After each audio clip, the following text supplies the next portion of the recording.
የአሜሪካው ፕሬዚደንት ዶናልድ ትራምፕ እሁድ ዕለት የ80ኛ ዓመት የልደት በዓላቸውን ሲያከብሩ ከኢራን ጋር የተደረሰውን ስምምነት ወዲያም ከዩክሬን ጋር የሰመረ የሩሲያን የሰላም ስምምነት እቅድ በመመኘት እንደነበር ተገልጧል።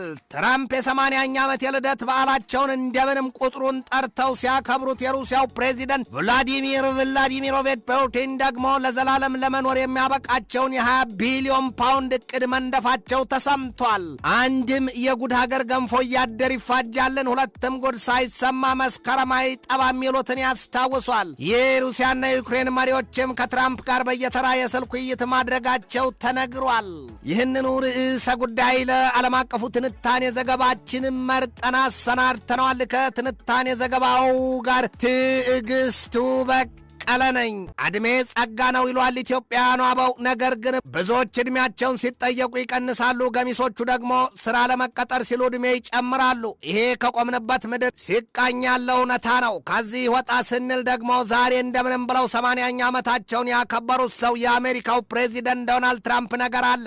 እርሳቸው ያኔ እንደ አውሮፓኑ አቆጣጠር በ2016 የፕሬዚደንታዊ የምረጡኝ ዘመቻቸው ወቅት የ78 ዓመት ሰው ነበሩ። በምርጫው ድልም ቀንቷቸው ተመርጠው ዋይት ሃውስ ቤተ መንግስት ለ4 ዓመታት መንገሳቸውም አይዘነጋም። ያኔም ግን ትራምፕ 78 ዓመታቸው ሆኖ 4 ዓመታትን ጨርሰው ለዳግም ምርጫ ሲፎካከሩ ድል ከርሳቸው አልሆነም። እናም ለቀው ወደ ግል መኖሪያቸው መሄዳቸውም ይታወቃል። ከዚያ በኋላ ደግሞ ትራምፕ 4 ዓመታትን በውጭ አሳልፈው ለዳግም ምርጫ መወዳደራቸውና አሸንፈው ድል ሲያውጁም በ78 ዓመታቸው ላይ ነበሩ። ዛሬ በእርግጥ ከተመረጡ ሁለተኛ ዓመታቸውን ይዘው ይኸው 80 ዓመቴ ነው ሲሉ በኢራን ከገቡበት ጦርነትና ከደረሱበት የሰላም ስምምነት ጋር እንዳንድ ድል ማክበራቸውን የተሰማው። ከኢራን ጋር ተደርሷል፣ የፊታችን አርብን በስዊዘርላንድ ይፈረማል የተባለው ፊርማ ጉዳይ የሚጠበቅ ሆኖ ትራምፕ ግን የ80ኛ ዓመት የልደት በዓላቸውን በደማቅ ሁኔታ አክብረዋል። የደላው ሙቅያኝ ካሌሏል። በዚያ የ80ኛ ዓመት የልደት በዓላቸው አጋጣሚ የተንበሸበሹትን ዶናልድ ትራምፕን ደግሞ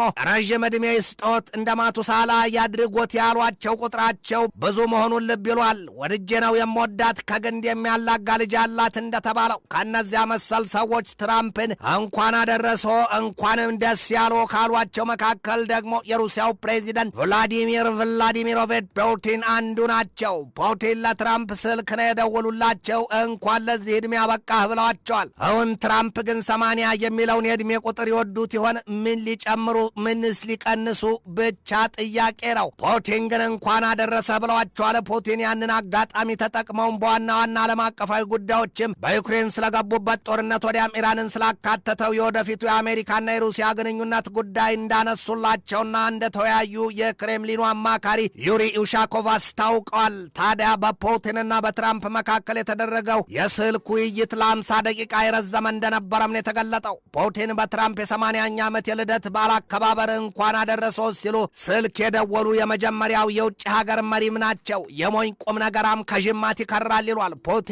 እስራኤልና ኢራንን ተንተርሶ በመካከለኛው ምስራቅ ቀጠና ስለተፋፋመው ጦርነትም አንስተው ትራምፕ የያዙት የዲፕሎማሲ ጥረት ሁሉንም ማሸነፍ እንደሚችሉ ሞቅ አድርገው አወድሰዋቸዋል ሲል ዘገባው ይተነትናል። እርሳቸውም ያንን ይወዱታል ይሏቸዋል ትራምፕን። ትራምፕ በመካከለኛው ምስራቅና በባህረ ሰላጤው ቀጠና የተፈጠረው ያለመረጋጋትና ጦርነት ለሩሲያ ምርጥ የምጣኔ ሀብት አጋጣሚና ሰፊ የትርፍ ማጋበሻ መንገድ እንደከፈተላቸው ይነገራል።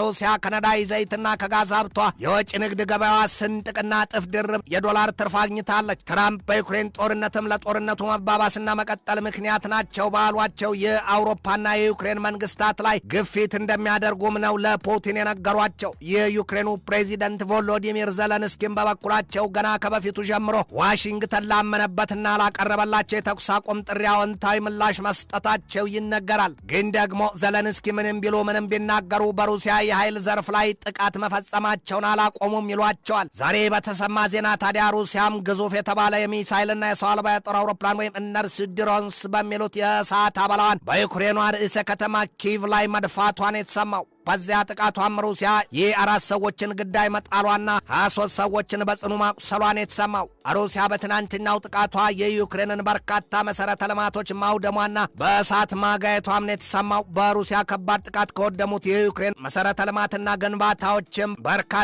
ዘመናትን ያስቆጠረ ዕድሜ ያለው ገዳም በኪየቭ ከተማ መውደሙ ነው የተገለጠው። ሩሲያ ትናንት በፈጸመችው የባለስቲክ ሚሳይልና የሻሂድ ሰው አልባ የጦር አውሮፕላን ጥቃቷ ነው የዩክሬኑን ታሪካዊና ዕድሜ ጠገብ ገዳም ያወደመችው። የዩክሬን ዋና ከተማ ኪየቭ ክፉኛ ተደብድባለች ሲል ዘገባው ያትታል። በሌላም ዜና በእንግሊዝ የውሃ መተላለፊያ ስትቀዝፍ የነበረችዋ የሩሲያ የነዳጅ ጫኝ መርከብ መያዟ ተሰምቷል። የእንግሊዝ የባህር ኃይል ኮማንዶዎች የሩሲያዋን የነዳጅ ጫኝ መርከብ ለዝርዝርና ተጨማሪ ምርመራ በሚል መውሰዳቸውም ነው የተሰማው። ያቺ በሩሲያ የባህር ኃይል የተመዘገበችዋ ስሚርቶስ መርከብ የተያዘችው ደግሞ በዶርሴት የውሃ ጠረፍ ነው። 24 የጆርጂያና የህንድ ተጓዦችን አሳፍራ እንደነበረም ነው የተገለጠው። አሁን ዕለት ረድኤከል ወይም ላይን ሲይዝ በተካሄደው የእንግሊዝ ኮማንዶች ከሄሊኮፕተር ዘሎ በሩሲያ መርከብ ላይ የማረፍና እንዳዳይ ነብርም በሰዎቹ ላይ መከመር ጉዳይ በእንግሊዝ ኃይሎች ለመጀመሪያ ጊዜ በስኬት የተጠናቀቀና የተከናወነ መሆኑን የቢቢሲ ዘገባ ያስረዳል። ሩሲያ በእንግሊዝና በምዕራባውያኑ